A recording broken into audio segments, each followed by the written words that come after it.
Nasa mahigit 100 milyong piso ang halaga ng pinaghihinalang smuggled na sigarilyo ang nakumpiska ng mga otoridad. Sa isang operasyon pa lang yan dahil sa hiwalay na 2 pang operasyon, naabot naman sa mahigit 9 na milyong piso ang halaga ng mga nasamsam ng mga otoridad.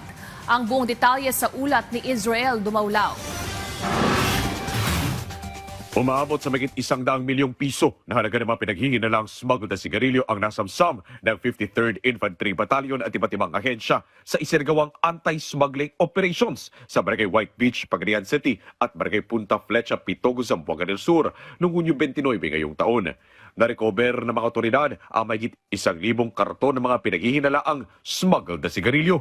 Nakumpiska rin ang isang wing van truck, isang pump boat at 5 indigenous boats na pininiwalaang ginamit sa nasabing illegal na aktibidad.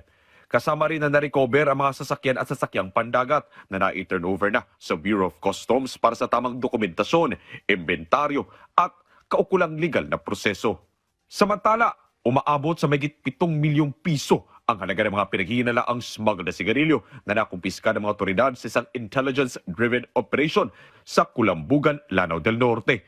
Tinakaw man ng driver ng isang wing van na lumusot sa checkpoint sa Iligan City. Subalit, agad itong naharang ng mga otoridad. Nakumpiska ang 190 na mga master cases o katumbas ng 9,500 reams ng mga pinaghihinalaang smuggled na sigarilyo.